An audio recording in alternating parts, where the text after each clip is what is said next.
Every man dreams of becoming the most powerful person in the world, but not everyone possesses the endurance to persist for extended periods. Only a few individuals have the determination to turn their dreams into reality. Among them is one, Baki, whose aspiration is to challenge and defeat the world's mightiest creature, Yujiro Hama.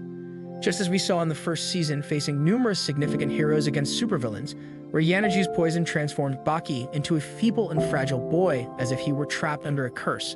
However, Retsu, by initiating, compelled Baki to participate in the Reitei tournament, thereby preparing his body and mind for new challenges. Among the prominent faces in the tournament is Junior Muhammad, who seeks to carry forward the legacy of his father, the great Muhammad Ali. A fiery rivalry unfolds between Yujiro and Junior Muhammad. In the course of conversation, Muhammad taunts Yujiro about revealing his father's techniques, which deeply affects Yujiro. Both of them were fully prepared for a real fight, but Yujiro shreds Junior Muhammad's boxing glove. Though Junior had inherited more talents from his father, he now faces Yujiro himself, who unexpectedly lies down on the ground before him in what's called an igari position, used in a boxing match. Yujiro wants to see if Junior Muhammad possesses skills akin to his mighty father in addition to strength. But Junior Muhammad, with great cunning, remarks that martial arts are for weaklings like Yujiro, as he stands on his feet while Yujiro lies on the floor. Essentially, he claims victory of this confrontation, Yujiro Hama, and exits quietly from the narrow alley. To say this to the strongest creature is tantamount to utter humiliation. Yujiro becomes so infuriated that the flames of vengeance can be clearly seen in his crimson eyes. He's so consumed by anger that he starts grinding his teeth. This is when Baki realizes that his biggest inspiration and greatest rival, Yujiro, will also be participating in the tournament. The fire of vengeance within Yujiro has led him to the Reitei tournament. When Ryukaiho saw Junior Muhammad, he saw a reflection of his father, the great Muhammad Ali, right before him. This is why Master Ryu gave him a chance to prove himself. But once again, his opponent used the igari position. As soon as Junior Muhammad's punch landed, it was as if his eyes opened. Judging the speed of his punches beyond human capabilities, Ryukaiho wished that Muhammad Ali himself would participate in this tournament, but he's content with his younger version. The next morning, the arena was teeming with crowds, and the noise of lights and excitement echoed all around. Just as the 12 gods protect China, this time the 12K host will uphold its glory in this tournament. Among them, Ryu and Retsu, along with Dorian Kaiho, will also participate. Not only that, but the champion of the Reitei from a century ago, Emperor Kaku Kaiho, who is now 146 years old, will also be present. Alongside all the Kaiho fighters, special guests like Baki, Yujiro, and Junior will also add to the spectacle of the matches. And in the very first match, we will witness the god of fists, Ryukaiho, facing off against the strongest creature, Yujiro Hama. However, before the battle, Yujiro will have to prove himself by breaking 40 bricks in one blow. Failure to do so will result in his disqualification from the tournament before the fight even begins. All eyes were fixed on Yujiro at this moment, but with a swift motion, he shattered the 40 tiles into 4,000 fragments. However, just before the match, Yujiro proclaimed that testing someone who has been breaking tiles, concrete, and bricks since childhood is foolishness. At the moment, Yujiro only wants to break one thing, Ryukaiho's head. But Ryukaiho, who has been carrying the legacy of China and Reitei for the past 100 years, could not stay silent. Their argument escalated to the point where they exchanged blows before the signal. Yujiro's sharp fingers pressed into Ryu's face, and in the next instant, he pulled Ryu's skin away from his face, throwing it aside like trash. He not only targeted Ryu, but also tore down the inflated egos of every Chinese present there. Just then, fueled by his burning desire for revenge, Retsu stepped forward to challenge Yujiro. However, a proud fighter like Ryu would never want someone to come to his rescue while he's still alive. But he resorted to a cunning trick that ended up costing Ryu dearly. For the next match, King Joe, who is fully prepared, faces Junior Muhammad. Just as Kozu arrives to meet Junior Muhammad, and when he talks about Baki's dire condition, tears start flowing from Kozu's eyes. Junior Muhammad promises her that he will defeat Baki without inflicting any pain. The first official battle of the day commences, and upon seeing King Joe's towering height, Junior Muhammad strikes a powerful blow to his genitals. But Joe retaliates with a counterattack. All the Sea Kings realize that being defeated so easily is no small feat, especially against a foreigner who relentlessly attacks one after another. Muhammad faces successive attacks. However, he manages to control his pain, wasting his energy. Joe falls to the ground with a single blow despite his 7-foot height. As the Sea Kings continue to lose, public anger intensifies. It seems like the next battle involves Baki Hama. But when Retsu reveals that his opponent King Lee is a master of the poison hand technique, Kozu becomes so frightened that she starts attacking Retsu, as it was his decision to bring Baki to the tournament in his fragile state. Baki stops her and reassures her that as long as she's with him, it doesn't matter how dangerous the situation is. People start speculating about Baki's condition as they observe his state. At the start of the fight, Baki kicks King Lee and his leg swells up due to his venom. King Lee extends a hand of friendship before Baki, a move that was part of his strategy. King Lee wasn't feeling any significant impact from Baki's attacks. Yujiro Hama watched the battle and declared that Baki would soon dominate this fight. King Lee inflicted countless blows on Baki, leaving him wounded and weakened. Baki had been drenched in pools of his own blood. Kobazu stood right in front of him, and Retsu's attention shifted to Baki's muscles, which were beginning to recover.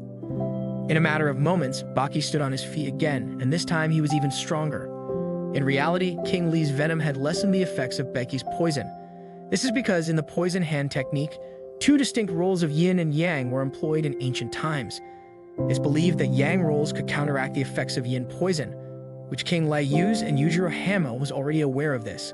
It seemed as if Baki was feeling fresher and lighter than before. Perhaps now, Baki's interest in the fight had grown, while King Lee's troubles were mounting.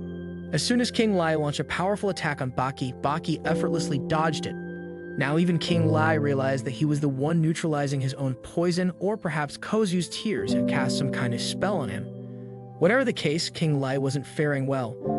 Despite feeling so fit, Baki couldn't prevent King Lee from losing control. In the midst of King Lee's attack, Baki countered, crushing his fingers and delivering a punch that left him dazed.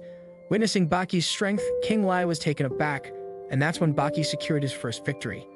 Even in this state, seeing Baki fight with such passion and fervor, people began to celebrate his win. Ultimately, Baki credited his victory to Kozu. Seeing Baki's recovery, Retsu arranged a proper feast for him so that he could prepare himself for the upcoming battle as soon as possible. After the feast, Retsu also organized a dessert for Baki, which he seemed quite excited about. However, Retsu had prepared a 10-liter fructose-infused water for Baki to drink, which would help replenish his body's deficiencies. At this moment, Retsu is more serious about Baki's condition. After Kozu, if anyone is concerned for Baki, it's King Retsu. Therefore, Baki followed Retsu's instructions, and as soon as the liquid entered his body, it began to hydrate every organ, emitting a unique kind of smoke as a sign of his recovery. Gradually, as the smoke emerged from his skin, Baki's muscles started regaining their former strength. When Yujiro Hama faced Reidai champion Kaku Kaiho, he referred to Yujiro as a reckless fighter. While Yujiro possesses strength, he has no idea how to employ it effectively or with what techniques. A martial artist is only called such when they gain control over their desires and minds. Soon, Kaku Kaiho enters the arena because the next fight is between a Sea Emperor and a Sea King, with a 121-year age difference. Kaku Kaiho is merely 25 years old. It's noteworthy that at this age, Kaku Kaiho is standing in the arena, ready to fight. In front of everyone, the older Kaku is attempting to convey a message to himself that there's nothing miraculous in this world. The true weapon of a martial artist is their skill and speed, which seem to indicate that Kaku Kaiho might have lost his way. As Kaku shifted his attention away, Samwon took advantage and attempted to kick him in the face, but the real entertainment was about to begin. Kaku Kaiho cleverly removes Samwon's pants, exposing him fully to the crowd, and with a special flick, he struck his testicles so fiercely that Samwon began to wail in pain. Thus, Kaku's ingenuity made him the victor of the match. During the interview, Kaku revealed that winning isn't about being strong, but about using the right technique in the right place. Similarly, anyone, be it a child, a woman, or even a frail old man, can defeat their opponent by employing the correct strategy. Samwon's pain and frustration were making him more and more restless. Just then, Yujiro Hama approached him and remarked that if he were Japanese, he might have been able to defend against that attack. These words struck a chord with Samwon, and he advanced to unleash his frustration on Yujiro. Suddenly, he lunged at Yujiro, only to have his face smashed by Yujiro's hands. Smoke continued to emanate from Baki's body, and Retsu explained that it would take as much time for him to recover as the damage his body had sustained. Baki then stands up, holding Kozu in front of him, wearing a smile. Now we see the muscular, energetic, and strong Baki Hama once again. Baki's physical abilities have been fully restored, and he now asks Retsu the question he had been eager to hear. He inquired about his next match and who he would be facing. Upon hearing this, Retsu began to shout with joy, proclaiming that Baki Hama has returned. After all, Retsu had also gone to great lengths for his recovery. This time, the upcoming battle promises excitement as it pits the Sea King Yo against the supervillain from the previous season, Dorian. Dorian, whose mental state isn't quite right, appears to have been forced into this fight. King Yo appears dominant from the start, launching a continuous barrage of attacks on Dorian without giving him a chance to respond.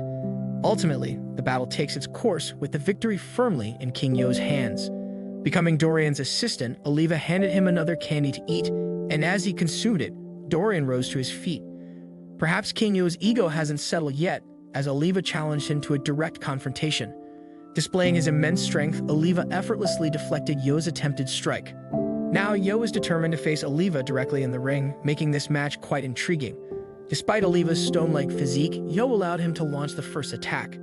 King Yo employed a technique known as Konkoken, claiming that his training had turned his body into that of a diamond. It's uncertain whether this is his confidence or overconfidence. Olive gently placed his hand on Yo's head, and in the blink of an eye, he crushed him with his gained hands. Witnessing a diamond being crushed, Yujiro Hama couldn't help but laugh while clutching his belly. Seeing Oliva's strength, everyone was left astonished as another formidable contender had emerged in the tournament. Now it's time for the Japanese Sea King, Jaku Kaiho, to show his prowess. His opponent is King Shin, who is also a Senkogen expert. As soon as the bell rang, Shin swiftly threw Jaku aside like a gust of wind. King Shin takes great pride in his spirit fist, invoking the spirits and the Mother Earth to make himself stronger in his fights. However, Jaku remains unfazed by this, much like how Baki is unaffected by Yujiro being the world's strongest.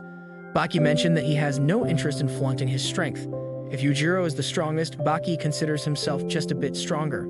Yujiro has always regarded Baki with care, and he's always ready to shatter any delusions Baki might have. In the ongoing battle, Jaku has already started entangling King Shin in his cunning and deceptive words. King Jaku possesses the ability to manipulate anyone's mind to cleverly defeat them. He claimed that he would take Shin to Japan and teach him new techniques. Distracting him, Jaku easily dislocated King Shin's shoulder, a cunning move that even Yujiro Hama acknowledged, as Baki had stated that Yujiro fears Jaku. This is something Yujiro can't tolerate, even if it comes from anyone's mouth, let alone his own son's. Yujiro tossed Baki out of the building and disappeared. While Retsu was in the Zhang Zuang position, he received news of Ryu's recovery. Until King Ryu is fit again, the responsibility of the Bailing Temple lies with Retsu. Fulfilling his duty, Retsu reached the ring where he will face the Sea King's son. As Retsu, one of the most skilled martial artists, stepped onto the battlefield, the crowd erupted in cheers.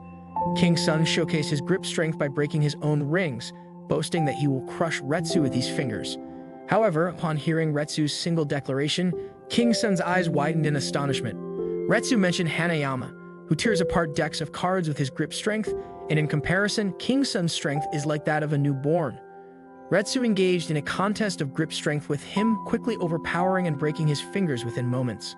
King Sun's strength proved feeble, and Retsu asserted that punks like him have no right to be called a Sea King before walking away. Immediately after the match, Emperor Kaku called for an emergency meeting as Retsu expressed his disappointment that the Sea King's level had fallen. Kaku instructed all 3 ministry officers to step forward, making them feel as delicate as young girls. However, Kaku cruelly pierced through their hands like skewers, severing them simultaneously. This is their punishment, as they are responsible for the decline in the Sea King's level. Then Emperor Kaku welcomed 2 new guests, one of whom is his son Shinsu and his friend King Ron. A decision was made that a team of 5 Sea Kings would face off against 5 foreigners. Upon hearing this, Yujiro burst into laughter, as including new non-Sea King boys in the team might prove to be a major blunder. Although Kaku trusted his son and his friend, the outcome of the next 5 matches is hanging on that trust. Yujiro isn't concerned about this match at all, as he is prepared to face the entire opposing team single-handedly. Emperor Kaku believed he had tricked the foreigners' team, but his cunning thinking didn't affect Retsu's mind this time. Even backstage, Yujiro's confidence is soaring as he wants to demolish the legacy and glory of Chinese Kenpo's 4,000 years. Yujiro seeks Baki's involvement in his plan, but Baki holds the most profound hatred for Yujiro Hama in the world. Just looking at his face makes Baki's blood boil. Due to this debate, the first round of the match is about to begin between Oliva and Shogun. Oliva is aware that Shogun is a classic martial artist who has won the title of Reidai champion every year. However, before the match, Jaku wanted Oliva to know that Shogun has never lost an official match since the age of 15, earning him the nickname Mr. Unchained. As soon as Oliva steps into the ring, Shogun gets ready for the match, his expression indicating that he's relaxed and confident for this bout. The spectators were amazed by Oliva's muscles when he entered the arena, but Oliva can't figure out why Shogun has his hands in his pockets. When Oliva throws his first punch, the concrete floor beneath Shogun moves, and he absorbs the impact with just one hand in his pocket. Throughout the fight, both of Shogun's hands remain casually tucked into his pockets as if he's strolling through a park. Despite this, Oliva can't seem to land a hit on him. Oliva is becoming frustrated with this style, and Yujiro explains that this martial arts technique is called lying fist. It involves feigning weakness to play mind games with the opponent and seize an opportunity for a precise strike to end the match. Baki suggests that Shogun might only use this technique against Yujiro. However, mastering a new martial arts technique isn't child's play. Shogun is a master of this approach, and Oliva will need to come up with a strategy to defeat him. Suddenly, Oliva also tucks his hands into his pants, mimicking Shogun's move, and the spectators become quite excited. But this time, Shogun's hands are outside of his pockets. He seizes the opportunity and lands a swift strike on Oliva, and then once again casually places his hands back in his pockets, standing right next to Oliva. Shogun declared that Oliva could now attack him wherever he pleased and wound up his hands in the air. In response, Oliva tried to taste the strength of Shogun's fast hands with his own attack. This kind of move was beyond the understanding of a newcomer like Baki. Yujiro explains that Shogun gives his opponent time by rotating his hips quickly to free his hands from his pockets. He has been using this technique for years. Oliva stood up again and once more tucked his hands into his pants. This frustrated Shogun, who unleashed a powerful attack on Oliva's muscular body. However, Oliva kept his hands inside his pants despite the assault. Suddenly, he launched a series of rapid punches amidst the fierce exchanges, catching Shogun off guard. Shogun stood up once again and retracted his hands. In the next moment, Oliva attacked Shogun's abdomen, followed by a kick. In the midst of the action, Oliva gripped Shogun's head, and with a stone-like forehead, shattered Shogun's face as if it were a watermelon. All of Shogun's fingers touched Oliva's skin as his face was reduced to a pulpy mess. This time, Oliva's headbutt managed to secure the first victory for his team. Observing Shogun's condition, Emperor Kaku realized that his decision might not have been as wise as he thought. To win with dignity in the next 4 matches, they would need to achieve victories. Seeing the dire state of his friend, Shinsu's determination for revenge grew, but grand ambitions don't make a great fighter. If one wants to be great, no one should be taken lightly like Baki Hama, a legend in the field. Before the fight, Retsu had given Shinsu a warning, but its effects weren't visible on his face. As the bell rang, Shinsu charged toward Baki, but Baki effortlessly delivered a lightning-fast punch to his chin, causing his brain cells to falter. With a second-round uppercut and a powerful kick, Baki rendered Shinsu unconscious in a matter of seconds. His strength and agility left the Chinese fighter stunned. This time, a thrilling high-five between father and son was witnessed. Jaco hopes that Baki would join him and work together for the bright future of Japan's youth. When Shinsu regained consciousness, his father told him that his blood could never become theirs. Kaku wants him to take a permanent break from martial arts. As the next match approached, Kotozu was unsure whom to cheer for, as Jaco's opponent was Retsu. Retsu's defeat would mean the end of Chinese Kempo's dominance forever, and he wouldn't allow a practitioner of 4,000 years of martial arts to go down without a fight. Two Sea Kings stand face-to-face in the ring. Jaco's true weapon is his ability to manipulate words, which he uses to outwit and dominate his opponents mentally. Jaco first extends his hand for a handshake, and Retsu, recognizing his trickery, shakes his hand and throws him aside. Overcoming his hesitation, Jaco approaches again, attempting to trip Retsu with cunning tactics. However, Retsu anticipates his move and avoids the fall. The situation escalated when Jaco made a third attempt to use his trickery.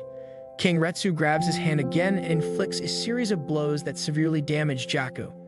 However, Jaco's counterattack was powerful, causing Retsu's elbow to dislocate. The crowd's anger grew so intense that they started to enter the ring seeking revenge against Jaco. Retsu managed to hold them back and return to his seat. This time, Retsu would engage Jaco with one hand, exactly what Jaco desired from the start. When Jaco attempted his trickery, Retsu crushed his fingers underfoot. In the midst of the match, Jaco managed to grab Retsu's ankle and twist it severely, pressing on his pressure points, causing excruciating pain. Despite Retsu's fall, he retaliated by using his toes to yank out Jaco's goatee. Seeing Jaco's condition, no one in the vicinity could suppress their laughter. Jaco has realized that his skills are nothing compared to Retsu's strength, so he resorted to his old trickery. Jaco declared that if anyone could fix Retsu's elbow, it would be Jaco himself. He expressed no interest in fighting a handicapped opponent. Trusting such a cunning individual was challenging, but Retsu still believed in him. Now Retsu's injured hand is under Jaco's control. However, this time he restored his joints to their former state. Retsu revealed his true form, which usually leaves even skilled fighters in a weakened state. He launched a relentless series of attacks on Jaku, who tried to make a move when he saw an opportunity. But this time, Retsu was prepared. Just as Jaku's trickery was about to take effect, he fell to the ground and began pounding his chest, signaling his imminent victory. He knew Retsu would attack him in anger, and his strategy succeeded. Jaku taunted Retsu as a fool for always focusing on his strength. Once again, Jaku resorted to hiding his head like a child. Retsu didn't want to prolong the match any further, so he unleashed a barrage of powerful attacks on Jaku and eventually delivered a final blow to his face, ending the match. He lifted Jaku onto his shoulders and took him for treatment. His behavior earned him respect from the crowd. Although Jaku's defeat shattered his team's dream of a perfect win, Baki praised his resilience. It's not easy to withstand King Retsu for so long. Next up was his brother's match, and he was prepared for it. How ready he was would become evident during the match. Junior Mohammed's arm speed is unmatched, a fact known to anyone who witnessed it. As soon as they entered the arena, Mohammed struck King Han's face with his lightning-fast arm speed, causing blood to spread across his body. But this was just the beginning. Perhaps Han had a strategy. He knows that Mohammed, a boxer, never employs kicks. He's focused solely on winning through kicks. Responding to Baki, Jaku explained that boxers use kicks too, but only on the ground as Mohammed did, before forcing Han to lick dust in the next punches. Han wanted to continue the match, but his body failed him, leading to his defeat. The situation had become such that the Chinese team had lost their final match, whether they won or not. They had lost their honor among their own people. Now Yujiro Hama steps onto the stage and declares that Emperor Kaku has broken his promise in the name of their country. In the ancient martial arts of 4,000 years, we haven't witnessed the kind of fierce battles that we've gathered to witness here today. Some fell ill, some were in dire straits, and some were so terrified that they didn't even participate. But now, the gem of Chinese Kempo is about to enter the ring, untouched by time or any force. Meanwhile, Emperor Kaku arrives in his wheelchair and a glimmer of hope can be seen in his eyes. Before the match begins, there's a serious conversation between the two. Yujiro asks Kaku what he has lost to reach the point he's at today. Whether it's money, drugs, the pleasures of women, or friends. Because while Kaku could have led a peaceful life, he always chose the difficult path. What did he gain from it? Emperor Kaku's response was worth hearing. He explained that he had a hunger for power in China that was unlike anything else. His obsession with gaining more power had consumed him to the point where he was willing to sacrifice not just his friends and enjoyment, but even his family and home.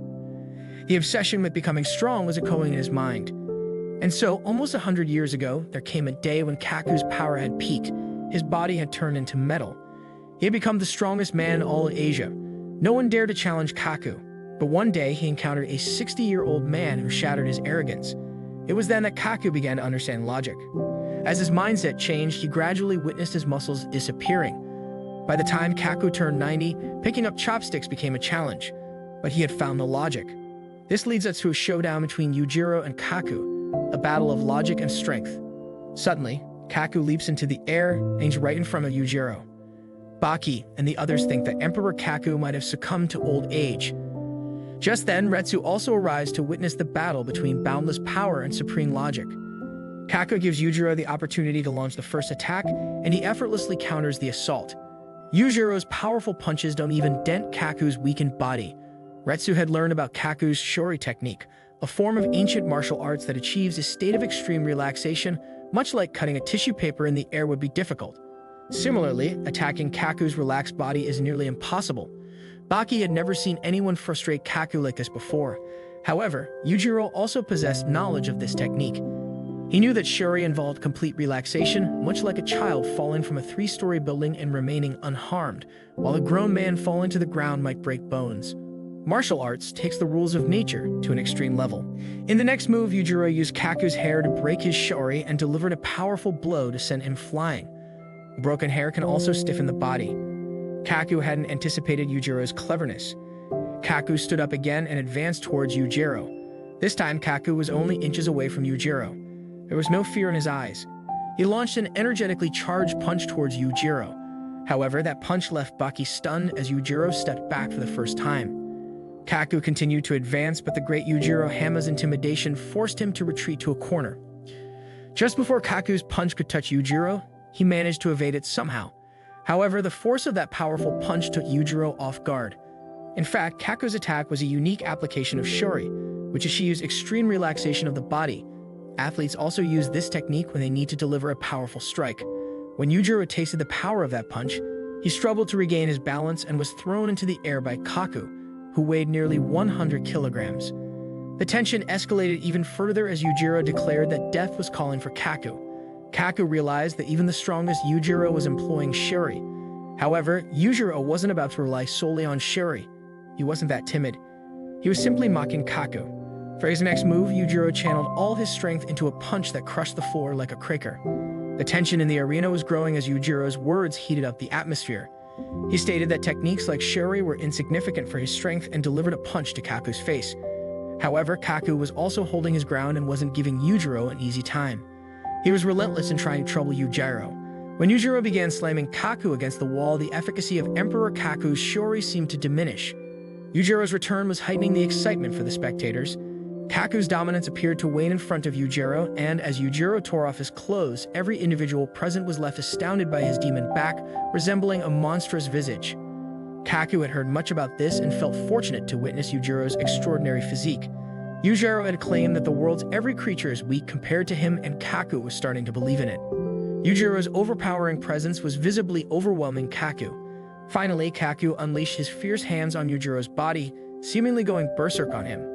Retsu understood that this wasn't Kempo at all, and after Kaku had fulfilled his desire, it was now Yujiro's turn to launch an attack. He pulled his hands out of his pockets and pummeled Kaku's face like smashing a watermelon. However, as Yujiro's sledgehammer-like punch moved towards Kaku's face, Kaku remained still, as if there was no life left in his body. After a thorough examination, a doctor declared him dead due to his aged body.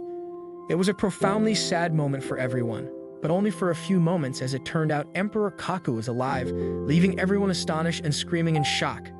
Kaku revealed that he had spent a significant portion of his life with animals, and that's how he perceives Yujiro as well. A true beast.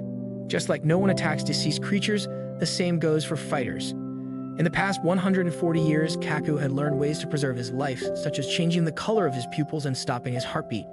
If he hadn't done so, his death would have been certain at Yujiro's hands. This victory is Kaku's mastery of martial arts. No one should have any complaints about this approach, as when animals and insects sense danger, they too successfully preserve their lives by feigning death and finding an opportunity to escape. As the evening gradually faded, the culmination of the tournament brought smiles to people's faces. Even if today's matches had seen several changes and some of the Sea King's performances hadn't been remarkable, and even if there was no clear outcome, one thing prevailed: contentment. That very night, Yujiro and Emperor Hama crossed paths once again inside the ring.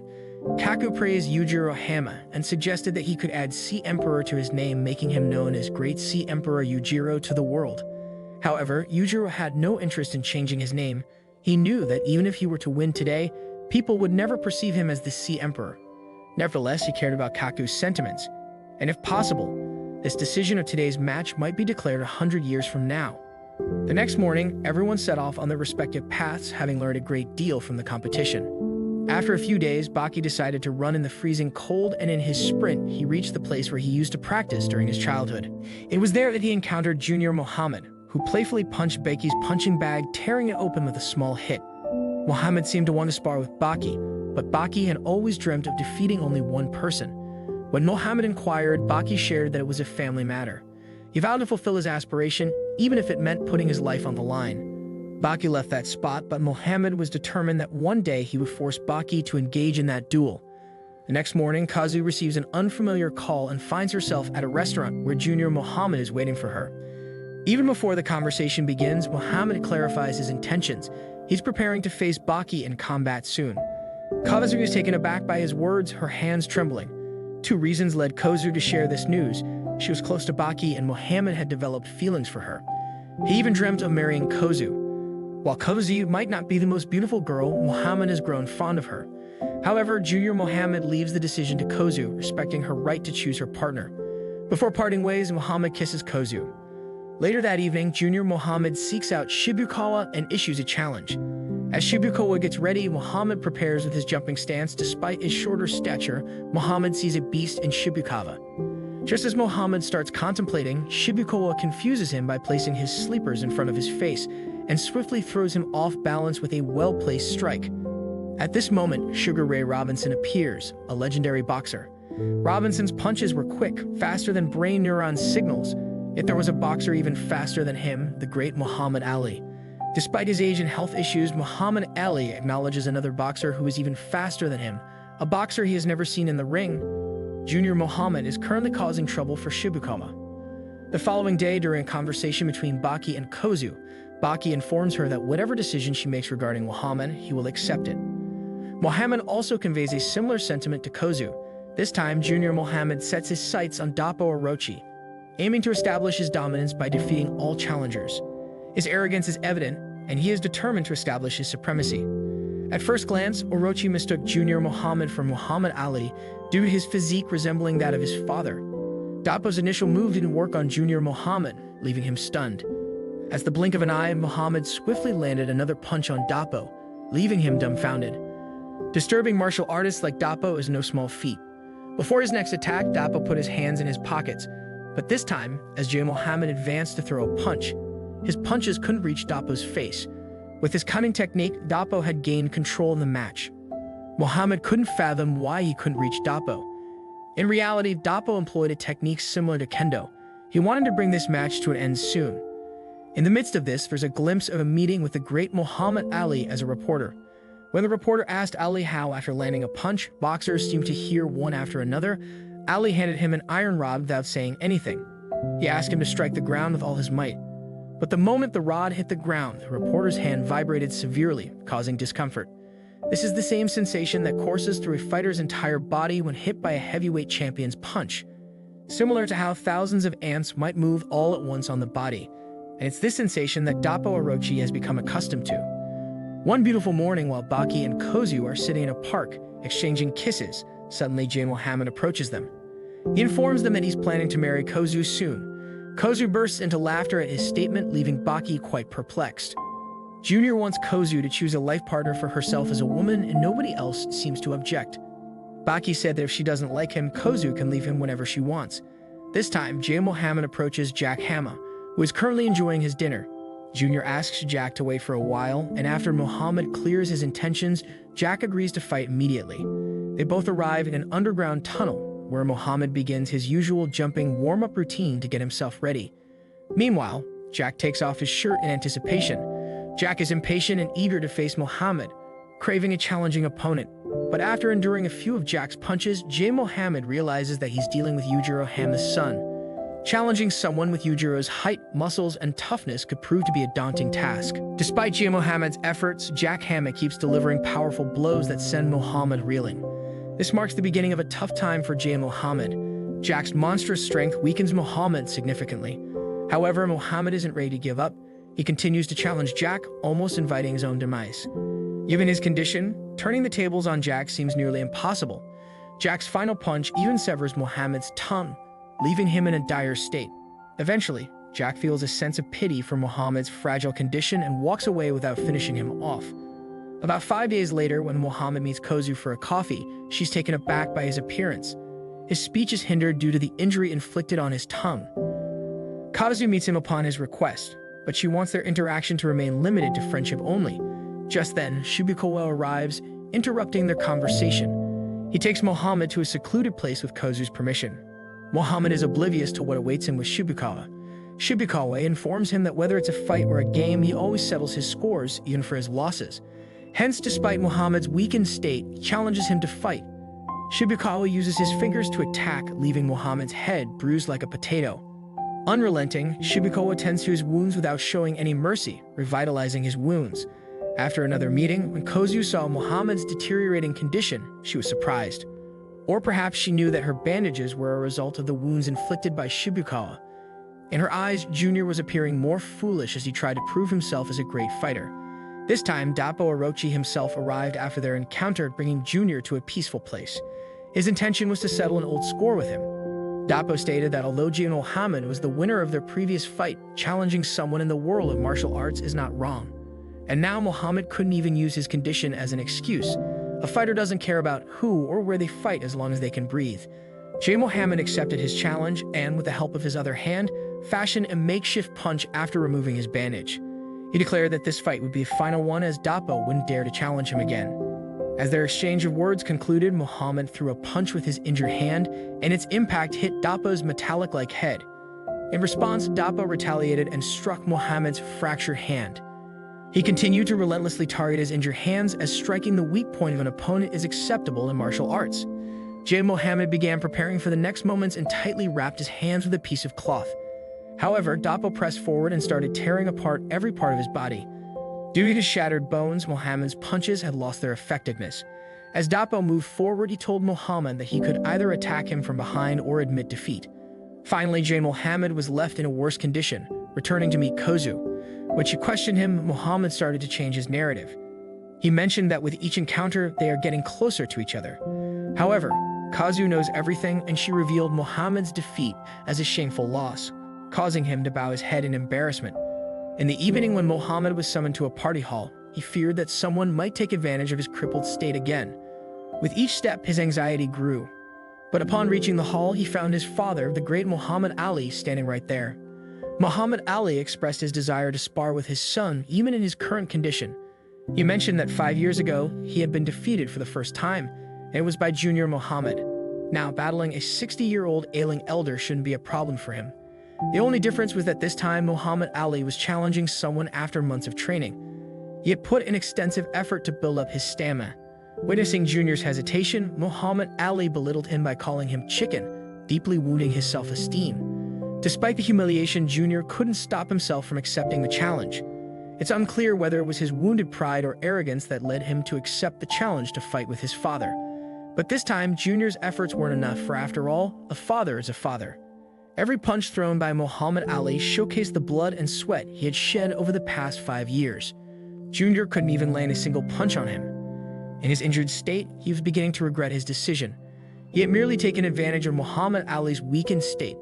And Muhammad Ali knew that there were 3 elite martial artists behind Junior's current condition, as his friend Mitsunari had informed him. Muhammad Ali had always kept Junior away from official boxing matches because he realized that in the world, victories, not talent, make champions.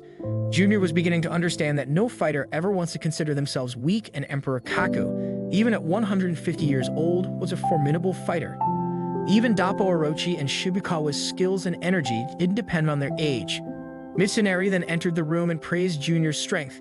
He asked if Junior would want to face world's strongest teen, Baki Hama. But even before Junior could respond, Muhammad Ali intervened, stating that asking Junior was futile because he would come up with excuses and try to avoid the fight again. Junior had initially wanted to step into the ring with Baki, but in a healthy condition, so he could showcase his full potential. He now bowed his head before Mitsunari, acknowledging the compliment, this time with genuine sincerity. He was ready to give his best in the upcoming fight. When Baki was asked about it, he instantly agreed without a second thought. Muhammad Ali knew his body wasn't prepared for a fight, but he also understood that he might never get another chance to face Baki. Junior continued his relentless practice with the sandbag. Suddenly, Muhammad Ali appeared in a different outfit to meet Junior. When another fighter saw him, he started apologizing for his impertinence. Muhammad Ali learned that Junior had been practicing continuously for 8 hours and had taken a shower after being drenched in sweat. His practice was deemed legitimate, as it's practice that prepares our bodies for challenges.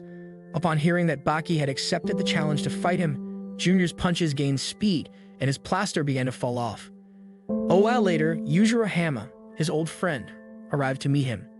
Junior's guards were on edge upon seeing Yujiro. Muhammad Ali wanted to know more about Baki from Yujiro. He was informed that Baki carried Yujiro's blood within him and was one of the world's most dangerous fighters.